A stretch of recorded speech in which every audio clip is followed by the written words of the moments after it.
สงกามันในยาม8 โมงมาลัดต่อกันครับเนาะ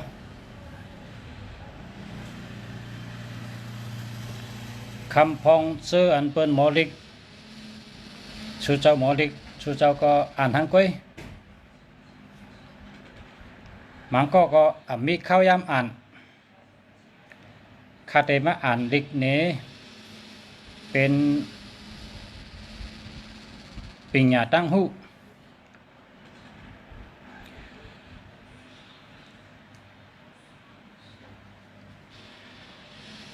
ก้นเมื่อเดี๋ยวในโลพร้อมกันมีปิญญาตั้งหูกูเมียว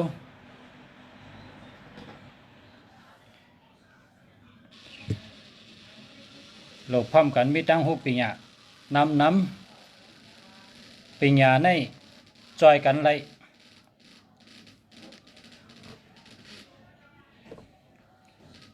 พอเขา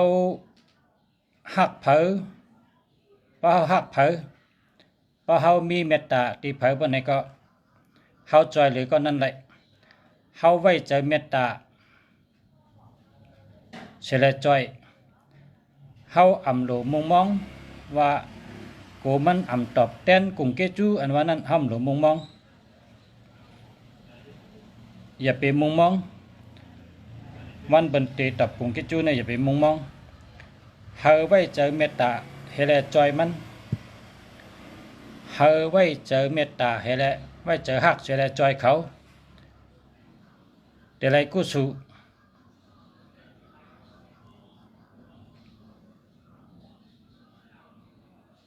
เฮาหลวงหมอปิญญาเฮเลจอย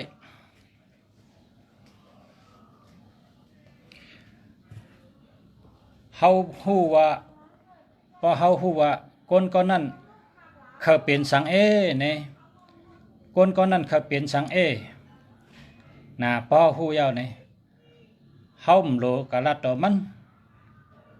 เฮาก็เอาปิญญาเฮาในจอยมัน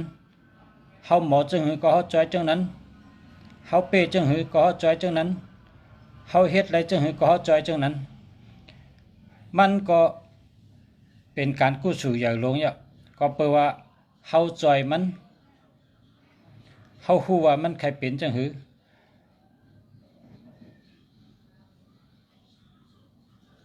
อันนี้โลเลยมีเจอเมตตาลองตั้งหักใช้ได้จอยแถมกันเฮาอ่ำโลวนว่ากูมันอ่ำฮู้กุ่งเกจูกูมันตอบกุ่งเกจูกูมันหันว่าเกาจอยเฮาหลวนจังนั้นเฮาอย่าไปวนอันเฮาหลวนนี่เฮาหลเลยมีเจอเมตตาเจอตั้งหักใช้ได้จอยมันพอเฮาฮู้ว่าคนก็ได้มันโดยเฮ็ดจังไหนมันได้เฮ็ดจังนั้นมันใครจังไหนไหนพอเฮาฮู้ว่ามันใครเฮ็ดจังนั้นใครไรจังนั้นใครเฮ็ดจังนั้นพอฮู้ว่าไหนเฮาก็คัดใจจอยมันเลยพอคัดใจจอยมันนี่ปิญญาอันเฮาหมอเฮาคัดใจเสียจอยเขาเป็นกุศลอย่างลงกะ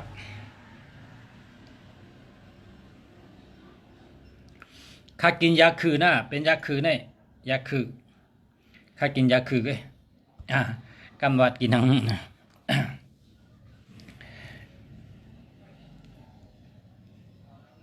อันนี้ข้อที่1ค่ะเนาะไว้เจอตั้งหักไว้เจอเมตตาไว้เจอเมตตาไว้เจอตั้งหักเฉลจอยก็นั่นละพอเฮาฮู้ว่าก็นั่นใครไรสังก็นั่นใครเฮ็ดสังไหนมันก็คัดเจออยู่ห้างมันการมันสุกซักเฮาก็อำโลกะถามมันเฮาก็อำโลใครไรนะเฮาก็อำโลเฮามันตอบกุ่งเกจูเฮาเอาปิญญาอันเฮาหมอนั่นจอยมันละจอยตั้งเลยก็ยักจอยเมียวเลยก็ลีในเป็นการกู้สู่อย่างลงกะกำในข้อที่2ครูสอนกะข้อที่2ในครูสอนใน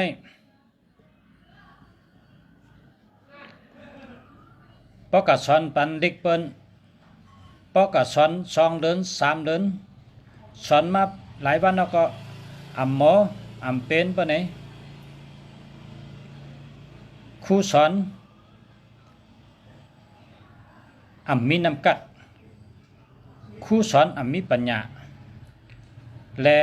เปิ้นอำหมอเปิ้นอำเป็นครูสอนอย่าไปกันเนเปิ้นว่าเงอหนาสุดจะในเงอหนาครูสอนมาเข้าตั้งหึงต้องก็หมอต้องหมอก็หมอสุดจะในเงอหนาเนี่ยอย่าไปว่าละอย่าไปว่าละอย่าไปรัดละ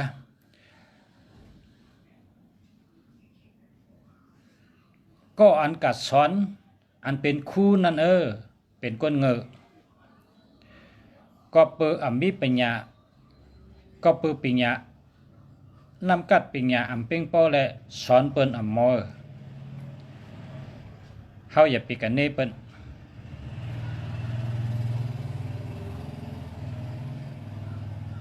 เฮาอย่าไปกันเนเปิ้น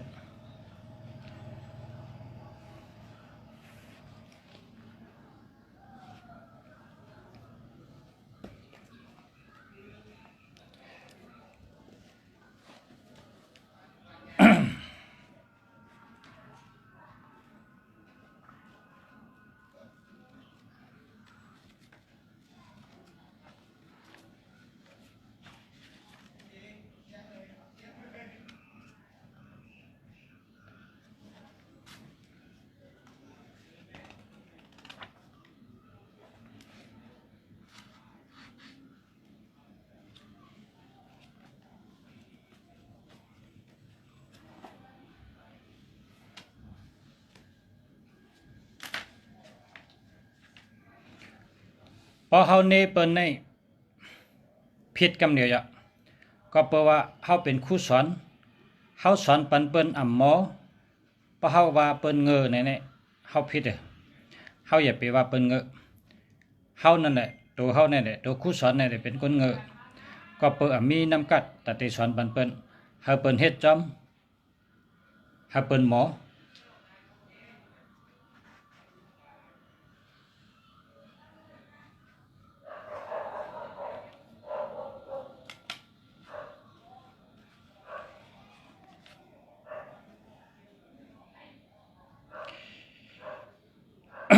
ก้นกูก็ในลักแหลมไหลกูก็ก้นกูก็ในปอคัดเจอเป็นคนมีปัญญาไหลกูก็ค่ะโลหะปัญญาโลปกป้อง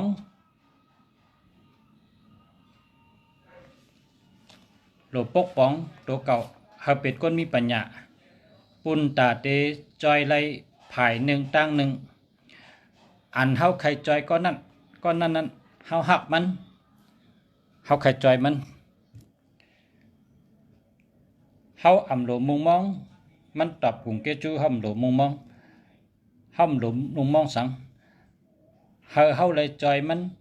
เฮาการมันอ่องก็กูสู่ใหญ่นายค่ะกำในซ้ำเมื่อใดมีปรับเข้มมีปรับลิกเข้มว่าใครก็สั่งมานะข้าที่ชงปัน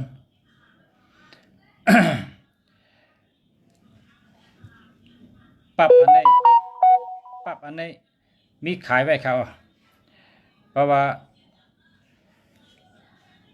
พาเลยเกี่ยวตาปกป้องตัวเก่าตาปกป้องน้ำกัดตัวเก่าเพราะเผเกี่ยวลองในก็คาลัดนี้ว่าอ่าน3 จุ้ม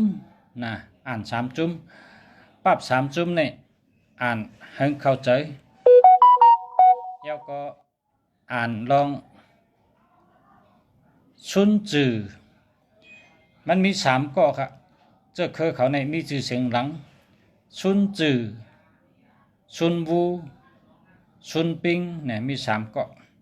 เข้มทั้ง3 ข้อครับ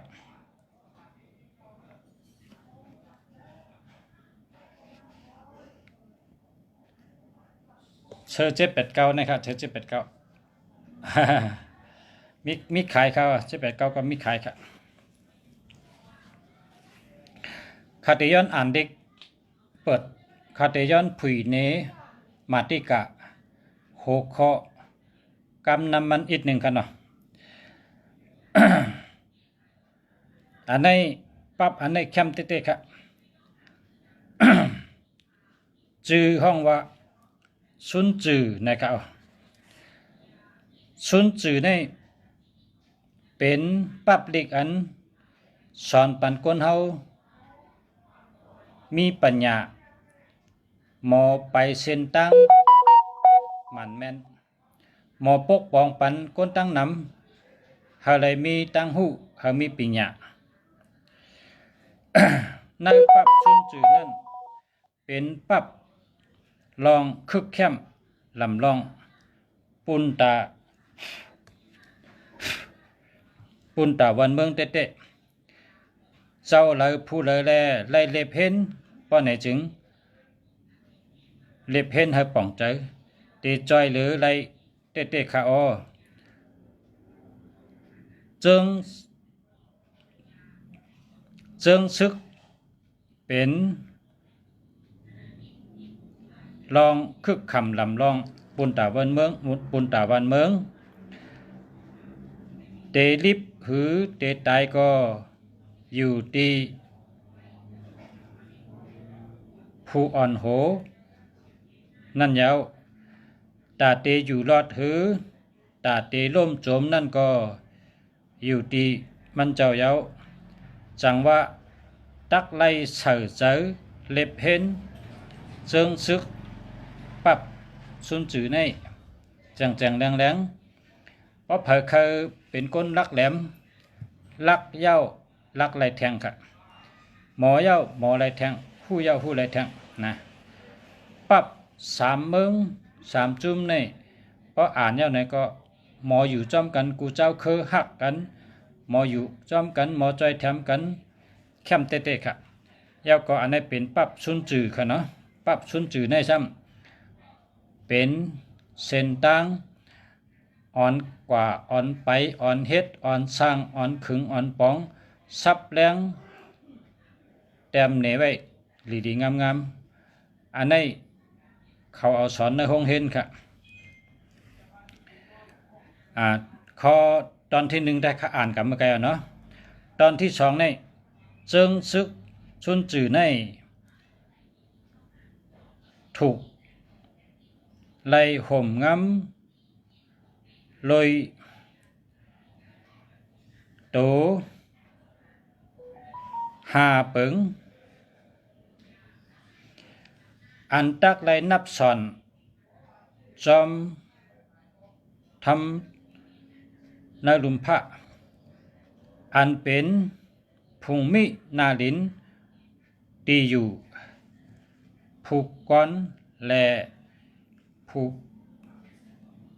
ก้อนตับและปักเปิงทำเนื้อเจอในนั้นเฮ็ดให้คนเมืองและเจ้าจอมเป็นน้ำหนึ่งเจอเดียวกันโฮมลิบก็ไล่โฮมตายก็ไล่เพราะว่าหู้ป่องลองทำเนื้อเจอยาวจึงอ่ำหู้ยินโกเสจอมหลังผู้นำเฮ็ดจังไหนคะในลุมพระก้นซึกและก้นเมืองหมอหักกันหมอจอยแถมกันหมอมีเจอหักกันมีเมตตาตีกันซึกในลุมพระเขาอันไรเมืองก้อนขอกว่าเมืองหนังเมืองปีเวียดนามนะเมืองเวียดนามก็เปิดก้นเมืองและก้นซึกเป็นใจเดียวกันและเมื่อมีตื้อตั้งก็วักเอาตื้อตั้งดีเสไล่หวานเมืองกัดยินไล่หลอดแล้วก้อนขอกำเดียว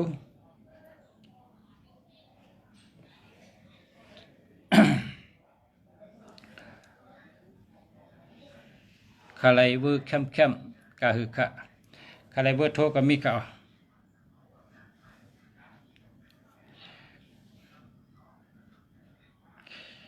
ปั๊บในมีขายครับนะปั๊บอันค่าอ่านอีกอ่อนหนึ่งเนี่ยมีขายครับเพราะว่าเจ้าเหลอและสนใจเพราะเขามีปัญญาลองหมออยู่หมอเศร้าแล้วหมอเฮ็ดหมอสร้างหมอคึงหมอป้องหมอปกป้องนำกัดหมอหาปัญญาตั้งหูเสือตัวแต่เราซื้ออ่านนำกันเนาะก็เปิดปัญญาในมันหลุดได้หาวตาเสเพราะห้อมหาตาเสในเฮาก็คึดเปิ้นเฮาก็ญาเปิ้นแหลนไล่กูเมียวๆค่ะเปิ้นแหลนมาติไกเป็นเหงลักก็แหลนได้ค่ะเปิ้นเฮ็ดเป็นสัตเทเสมาเป็น2-3 งา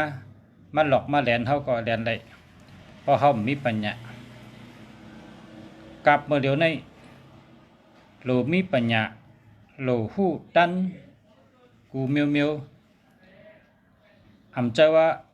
ข้าสอนเด็กมันนำไหนอ่ะปัญญาในข้าฮู้เอาในมันแม่นค่ะปัญญาสอนมันนำก็คือก็เปิดเงาลายมันแดกลายตัดเสมันหลุดเลยหาปัญญาเฮิงคึดขิงคึดย้ำเฮิงตันเปิ้นนั่นค่ะ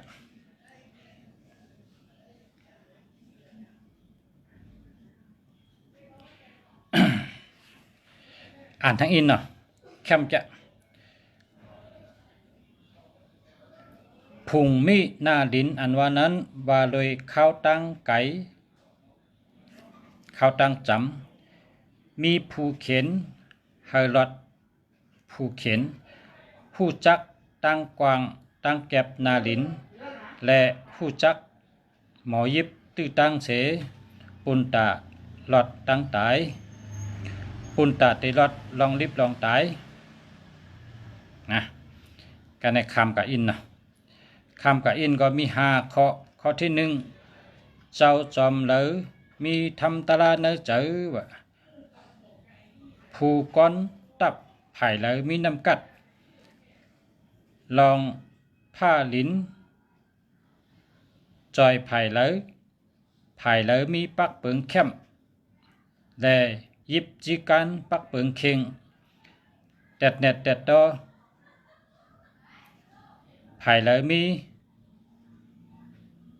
เสือแห้งตัวแห้งเจอไผ่เลยมีลอง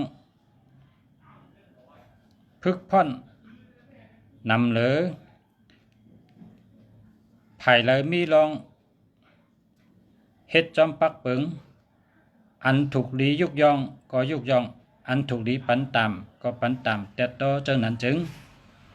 เตเป็นผู้ก็อะไรง่ายๆดีๆนะเหมือนเท่ากับเส้นตั้งนั่นนะเหมือนเท่ากับเส้นตั้งมันเตมีอันคือมากิจของมันเตไปกันได้ดีๆมันนำนะครับปั๊บเนี่ยนางนำหนาเนาะปั๊บได้มีปั๊บเดียวไว้แต่ว่านำหนักข้อมูลนำข้าก็อ่านอีกแล้วเนี่ยพระจุเจ้าใครก็สั่งมานะใครได้ส่งบันปั๊บเนี่ยมีขายกันนะแคมแกค่ะแคมเต้ๆครับปั๊บเนี่ยนะโหลดด้วยโหลดอ่านนำให้เข้าใจกันเนาะ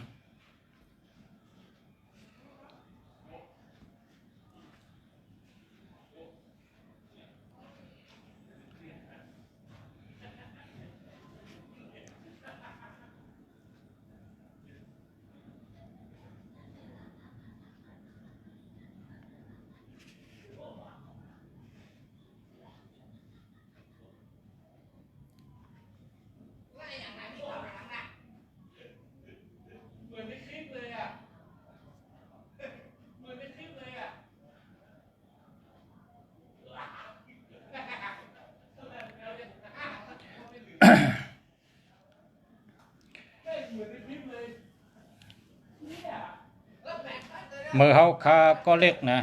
เมื่อเขาคาก็เล็ก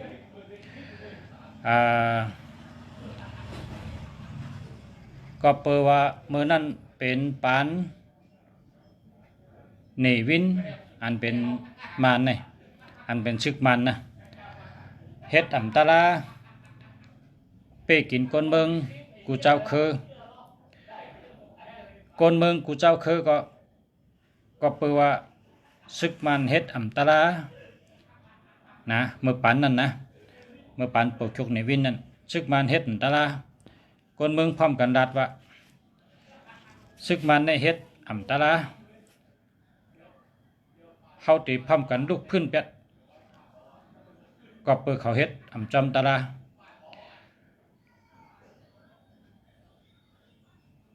นะในข้อกรรมข้อในเป็นข้อกรรมมันชนตุ่มใดก้นหนุ่มนำดังนำติดนำว่าปันประคุกในวินในคำจำตาลาคำมิจตาลาเป้กินเจ้าคือน่ะคนเจ้าคือก็พร้อมกันลุกขึ้นกันในคนเฮาขามือตึกอยู่ในเวียงได้รัดว่าลุกขึ้นลองตาลานะเมื่ออยู่ที่ไปเป็นซึกแต่กันในพวกเป็นซึกมาซ้ำพอมีกองในมือซ้ำลืมไปละกำคอนเนี่ยเจ้าเก่าซ้ำเจ้าอำนาจเฉย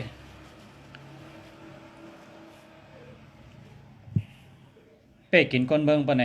เจ้าก็ขึ้นเหมือนปานปกชุกในวินนั่นเฮ็ดจอมตะลานั่นน่ะเนาะ ก็เพราะฉะนั้นแหละเฮาอย่าไปลืมข้อกามเฮาเมื่อไปเป็นซึกนั่นเฮาได้ลุกพื้นเป็ดอันมานเฮ็ดมานอันซึกมานน่ะซึกมานเฮ็ดตะลาเนี่ยน่ะมื้อนั้นเนาะก็เฮาก็อย่าไปลืมกามข้อนั้นกะเพราะเฮาเป็นซึกมาก็เฮาก็หลุมีเจอเมตตาตะลาหมอฮักคนกูเจ้าคือหมอฮักกันหมอพร้อมกันหมออยู่จ้อมกันเฮ็ดก็กันยอก็ฮักคนเมืองเฮ็ดก็คนเมืองดีลัดต่อคนเมืองดีอย่าไปเป้กินคนเมืองอย่าไปนึกจักคนเมืองนะ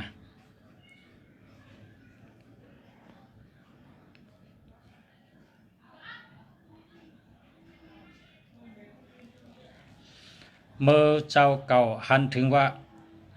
ตาลาในแลจังลุกพื้นกอบในแลการลุกพื้นในโลมีเจอทำตาลาอยู่ในหัวใจกวนอันเฮ็ดจอมทำตาลาเสทางห้างลูหลายเอาไตเป้กินก้นเมืองนั้นแต่ได้ว่าเป็นสังหลานะแต่ได้ว่าเป็นสังเป็นว่าเฮาลืมแบตข้อกามเฮาอ่ะเมื่อเฮาไปได้เข้าเถินนั้นเมื่อเฮาไปเข้าเถินนั้นเฮาวนว่าเฮาได้ลุกขึ้นแบตคนอันเป้กินเจ้าคือคนอันมีเจอฮักเจ้าคือเฮาเป้กินเต็ดถึงเจ้าคือน่ะเฮาได้ลุกขึ้นแบตคนจำตาลานั่นน่ะสกัดใส่มาพอเฮาลืมแบตเนี่ยตัวเฮาเนี่ยได้เป็นคนก้อนนั้นกว่าพอเฮาลืมตัวก็ฉะนั้นอย่าลืมตัวละพอไรเฮ็ดผิดก็เฮากึดเถอย่าไปเฮ็ดแท้งเพราะว่าเฮ็ดผิดนายไหนก็เฮากึดอย่าไปเฮ็ดแท้งเพราะว่าพระเป็นเจ้าในกัดช็อตอังคุลิมาลาเนี่ยนะพระเป็นเจ้ากัดช็อตอังคุลิมาลาในเฮ็ดผิดพระเป็นเจ้าว่าพอกึดเสแลผู้โตยอมรับว่าเฮ็ดผิดจะตั้งแต่ในกะเต็มเฮ็ดแท้งบ่ไหนพระเป็นเจ้าก็ได้รับเป็นตะเปพระเป็นเจ้าคนเฮาค่ะ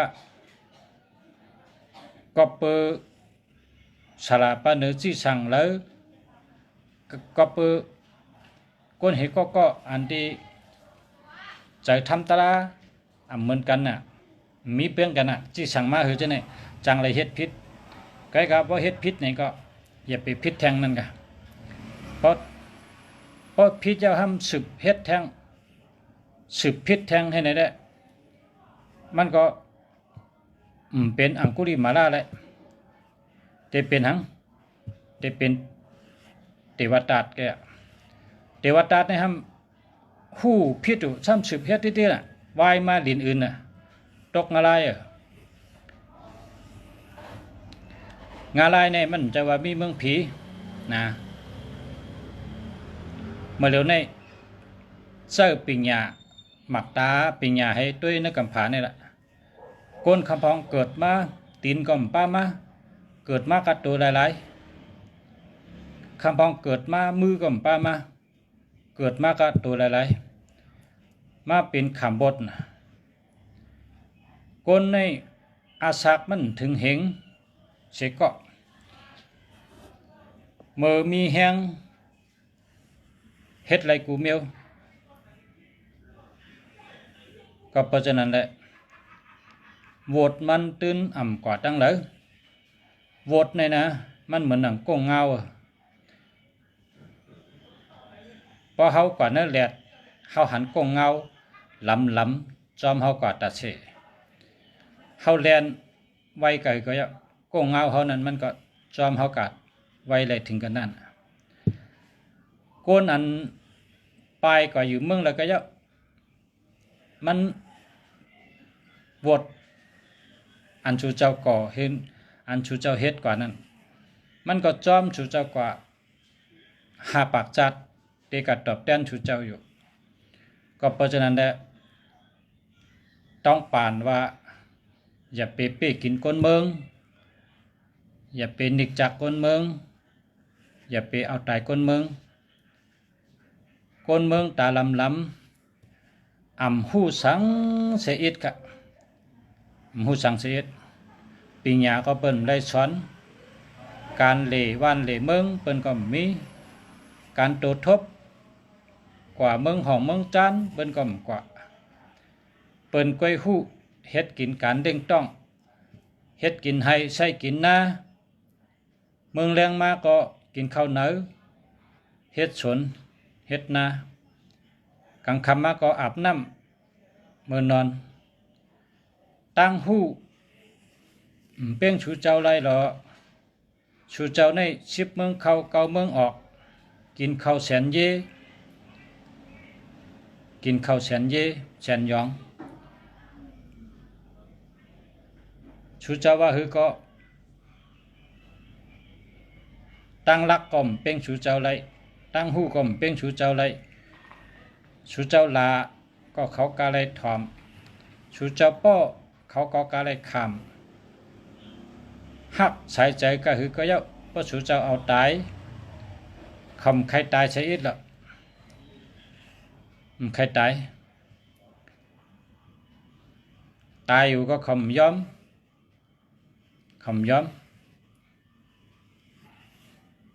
ก็เปลว่าคำเลยย้อมตายก็คำย้อมว่าเป็นฉะนั้นแต่เป็นบท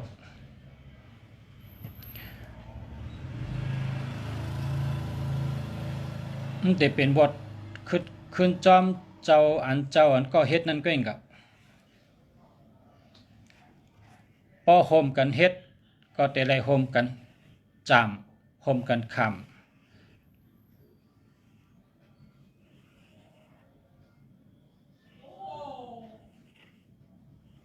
อีหังก็มันเป็นเสอีสังก็มันเป็นเสเมื่อในแหลดใหม่ๆมาพุกฝนตกก็เลยเมื่อในผ้างึบมาพุกผ้าป่างมาก็ติเป็นมาสภาวะนรกะมันก็เป็นจังได๋ล่ะ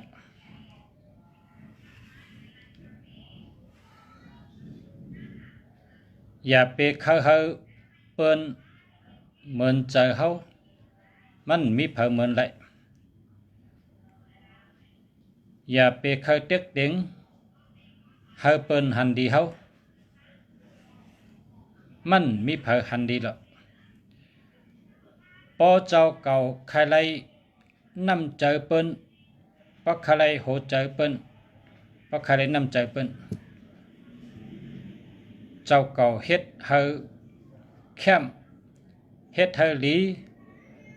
เฮ็ดจอมทำตลาดเนเจอลอยไล่ปิญญามันแม่นอำห้องก็เปิ้นมาอ่ะอำเฮาเปิ้นไว้ก็เปิ้นไว้อ่ะ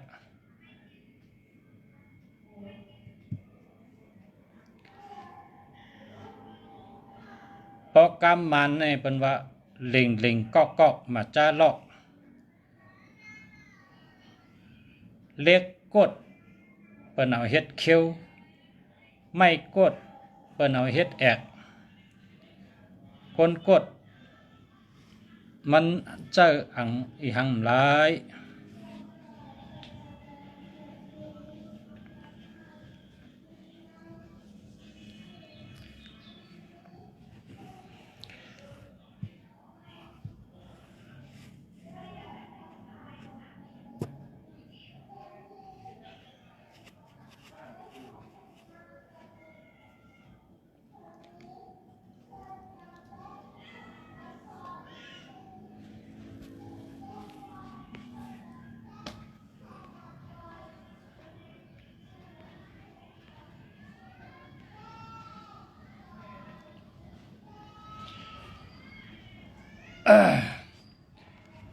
มีคน2 นิ้วอ่ะมีคน2 นิ้ว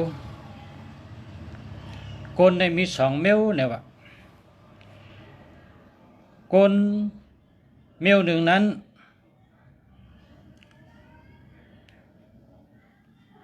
เปิ้นห้องว่าคนหัดหารคนนิ้วหนึ่งนั้นเปิ้นห้องว่าคนหมึกเปิ้งกันเจ้งหือขาหลาเนี่ยครับมาหลอมตุ้ยเขาเปิ้งกันว่าคนหัดหารพอมีลองยุบยอมพอมีลองพิษเปิงเขาก็ยอมรับเสียแลเกลิดปัญหาเกไขปัญหาเลยไล่ปิญญาเนเจอทำตลาจังแรงเฮาเป็นตัวอย่างอันดีปุณตะลูกหลานวันเมื่อนะคนมีปัญญาคนดีในเขาสังว่าเฮ็ดพิษเปิงก็ขึ้นยอมรับขึ้นแดกไหลขึ้นฮัดฮับแดกไหลจังแรงขา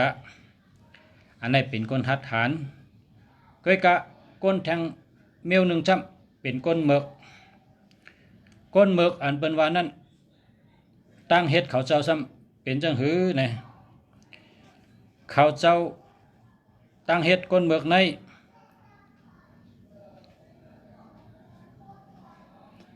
พอมีตังผิดมาเอาโป้ใส่โฮเปิ้น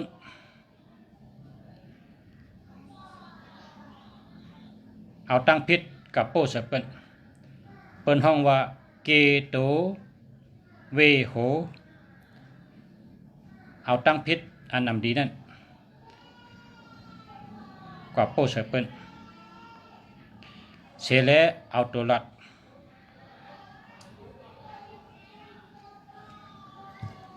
นี่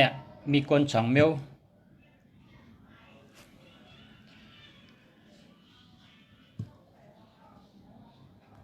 พอเป็นก้นเมือกใน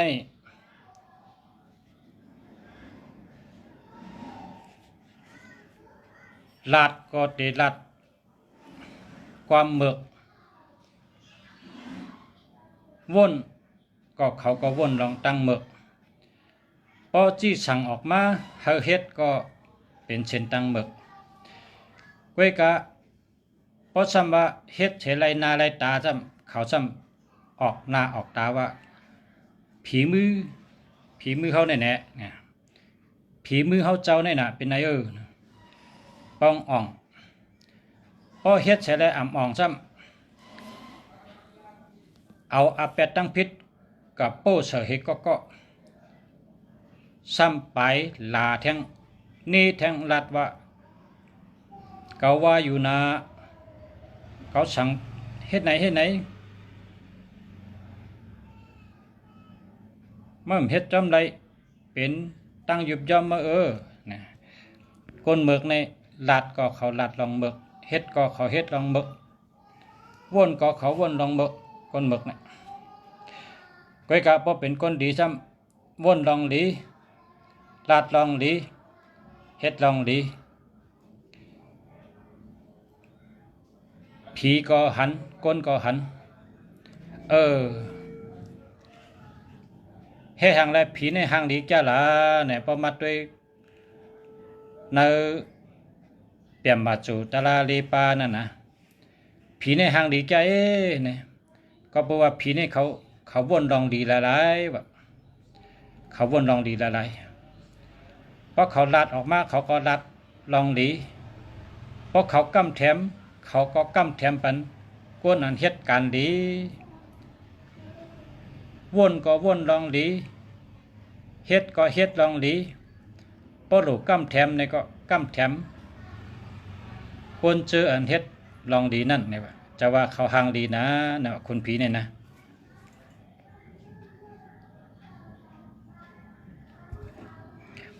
ข้ากินยาคือเนี่ยคือกินฮักไม่ฮักตอกนะกำแต่ว่ากินน้ำหังหัวเนี่ยเนาะ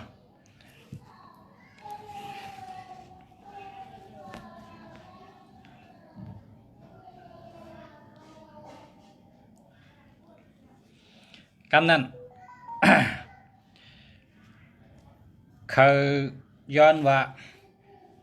เขาเป็นผู้หัดหารเขาเป็นผู้หัดหารตาลูกหลานวันเมื่อนะเนื้อเจอเขาเป็นเจอมีธรรมตาลาจอมสติปัญญาอย่าไปเป็นก้นมึกลาลาย้อนต้องปั่นอย่าไปเป็นก้นมึกพอไหลวนก็เฮกึดเถอันละวนลองมึกนั่นพอตึกเฮ็ดอยู่ก็เฮกึดเถลองการมึกนั่นพอตึกเฮ็ดอยู่ก็เฮกึดเถ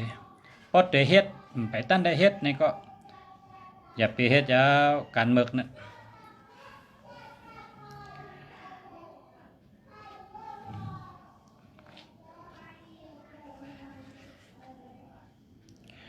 ปับลิกในมีขายขนาดว่าอะไรมาสงคานะย้อนเฮาชะอยู่ดีกินหวานคายินจงกะ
กำในเตสืบก้นในมีเจ็ดเกาะนะวะก้นในมีเจ็ดเมลนะวะก้นเจ็ดเมลในก้นเจ็ดเมลนี่เป็นก้นอันเด็กลักแหลมขึ้นลักแหลมขึ้นนะก้นเจ็ดเมลอันลักแหลมขึ้นติ๊กๆนี่ก้นอันมีอาจ้างตั้งยามหนึ่งอ่ำเช่เผออ่ำลัดถึงจือเผออ่ำเช่อ่ำเนเผอสองอ่ำทางเล็กเปิ้นอ่ำทางเล็กเปิ้นหมอมีใจเพ่งเป้งว่ะสามอ่ำเอาตัวเก่าในกวาดแตกเผยละนะอ่ำเอาตัวเจ้าเก่าในกัดแตกเผยสี่หมอเอหรือก้นต่างก็ย้อนว่าก้นต่างก็เขาอ่ำหู้เหมือนเฮาก้นอันเขาหู้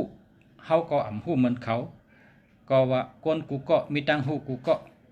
ก้นกูก็มีปัญญากูก็กะเขาหู้เฮาก็อ่ำหู้กะเฮาหู้เขาก็อ่ำหู้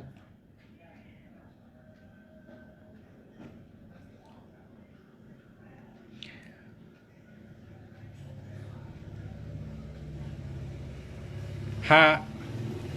ก้นอันหมอไว้เจอซื้อนะมีตังซื้อเจอตาสีหกก้นอันอ่ำขี่เน็ตเต็ดเต็งเผยเจ็ดอ่ำมีใจขี้เก้เผยและแหลกลายหมอแหลกลายอยู่จอมหมอแหลกลายอยู่จอมกูติติกูทันกูจันแปดเหมือนมีตังพอใจกูเมียวนะวะเหมือนมีตังปิงพอใจกูเมียวเก่าโตเจ้าเก่าอ่ำกว่าปันตังทุกข้าเปิ้นนะอ่ำเอาตังทุกข้ากับปันเผอนะในเป็นกวนอันลักแหลมขึ้นที่มีผังหังเก่ามิวเนี่ย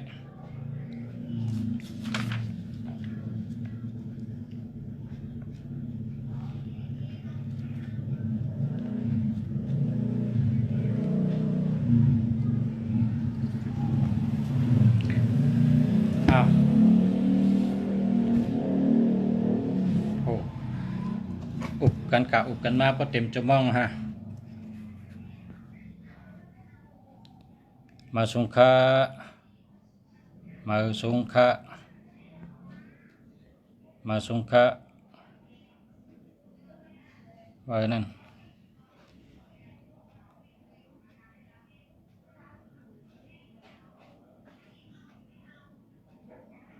ป้อนน้ำดีก็ปลาขึ้นเนาะ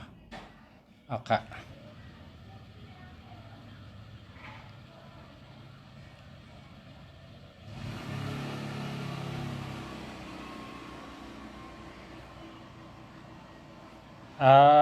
ป้าใครถามในกับสืบมาดังเบอร์โทรนะใครย้อนถามอีกหนึ่งค่ะมาสงฆะมาสงฆะคนจะรีวค่ะรีวค่ะ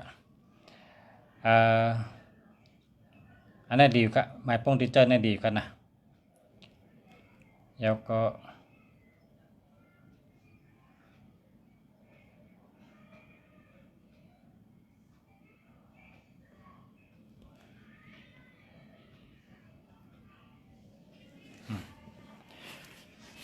ยินจมค่ะมาสงฆะพ่อแม่พี่น้องเอากันได้ก่อนเนาะขยำมีจมองเอาบะเล่นอุบกันกะอุบกันมาเนาะก็เฮ็ดก่อกันนะอำทันมีก็คิดครั้งในเราบนวะพอใกล้ลัดต่อกันพอใกล้เฮ็ดก่อกันก็หลากหลายตั้งหูกันอีเนาะพอเฮาอยู่ห้างกล้วยเฮาเนี่ยก็ชูเจ้าก็หันข้าก็หันชูเจ้าพอเฮามาเฮ็ดก่อกันที่ไหนก็หันกันเตรียมหากัน พอเฮาใกล้อุกกันใกล้รัดต่อกันก็จะมีตั้งขึ้นใหญ่มาสูงหลากหลายตั้งหูกันก็หนึ่งก็หูหนึ่งอันหนึ่งก็หันหนึ่งตั้งค่ะเนาะค่ะยินดีค่ะยินชมค่ะมาชมค่ะ